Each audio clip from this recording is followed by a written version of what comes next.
प्रधानमंत्री नरेंद्र मोदी ने 22 जनवरी को अयोध्या में होने वाले रामलला के प्राण प्रतिष्ठा समारोह से पहले शनिवार को रामनगरी में रामपथ पर रोड शो करके राजपथ यानी लोकसभा चुनाव 2024 को साधा है। करीब 35 मिनट के मोदी के संबोधन से साफ हो गया कि लोकसभा चुनाव में मोदी की गारंटी के साथ विकास और विरासत को सम्मान के मुद्दे पर ही भाजपा चुनाव मैदान में उतरेगी। अयोध्या में नवनिर्मित महर्षि वाल्मीकि अंतर्राष्ट्रीय हवाई अड्डे और अयोध्या धाम स्टेशन के नवनिर्मित परिसर का लोकार्पण करने आए प्रधानमंत्री ने रामपथ पर रोड शो किया। फूलों से सजी संवरी नई अयोध्या और जगह जगह राम भजनों की धुन त्रेतायुग की राम नगरी का भाव जागृत कर रही थी। प्रधानमंत्री ने पहली बार रोड शो किया तो स्थानीय लोगों ने भी सड़क पर गुलाब के फूलों की चादर बिछाकर राम नगरी को उसकी खोई पहचान लौटाने के लिए संकेतों के जरिए प्रधानमंत्री का आभार जताया। राजनीतिक विश्लेषकों का मानना है कि जिस तरह से भाजपा और आरएसएस ने इस कार्यक्रम की ब्रांडिंग की थी, उससे देश ही नहीं पूरी दुनिया के लोगों की नजर इस कार्यक्रम पर थी। मोदी ने भी अयोध्या में रोड शो के साथ हवाई अड्डे और रेलवे स्टेशन की सौगात देकर अपने वोट बैंक को संदेश दे दिया कि अयोध्या आगे भी उनके एजेंडे में रहेगी। उनका मानना है कि रामलला के टेंट से लेकर भव्य राम मंदिर तक के सफर, काशी विश्वनाथ धाम कॉरिडोर, केदारनाथ धाम, महालोक धाम के विकास के साथ धार्मिक यात्राओं और परिक्रमाओं का जिक्र करते हुए लोकसभा चुनाव के मद्देनजर संदेश दिया कि पहले जहां कई दशकों तक किसी ने धार्मिक महत्व के इन प्रतीक स्थलों को संभालने की सुध नहीं ली, उन्हें भाजपा सरकार ने महज 10 साल में नई पहचान दी है।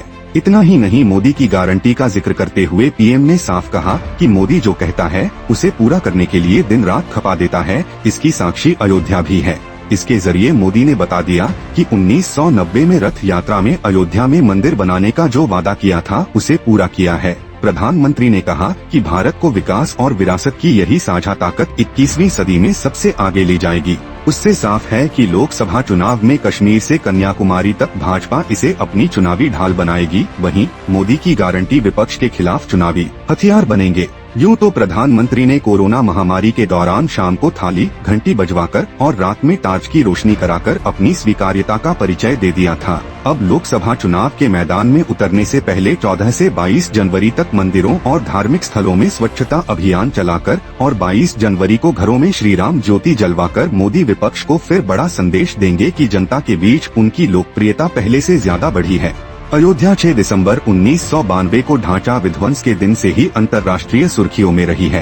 पहले जहां अयोध्या के नाम पर विवाद होने का भय रहता था, वहीं मोदी ने अयोध्या के जरिए अपने कुशल राजनीतिक प्रबंधन का भी परिचय भी दिया है। 9 नवंबर 2019 को सर्वोच्च न्यायालय का फैसला रामलला के पक्ष में आने के दौरान यूपी सहित देश के किसी भी राज्य में कहीं भी तनाव और हिंसा नहीं हुई। 5 अगस्त 2020 को राम मंदिर के भूमि पूजन का कार्यक्रम भी शांतिपूर्ण रहा था। श्री राम जन्मभूमि विवाद में मुस्लिम समुदाय की ओर मुख्य पक्षकार रहे स्वर्गीय हासिम अंसारी के बेटे इकबाल अंसारी ने भी शनिवार को अयोध्या में रोड शो के दौरान मोदी पर पुष्प वर्षा की। प्रधानमंत्री ने नवंबर में 5 राज्यों के विधानसभा चुनाव प्रचार समाप्त होते ही यूपी में विरासत को सम्मान के मुद्दे को धार देना शुरू कर दिया है। 28 नवंबर को मथुरा में मीराबाई के जयंती समारोह में मोदी ने कहा था कि जल्द ही मथुरा में भी श्री कृष्ण जन्मभूमि के दिव्य और भव्य दर्शन होंगे। उसके बाद मोदी ने 17 दिसंबर को वाराणसी में काशिद मिल संगमम में शिरकत की।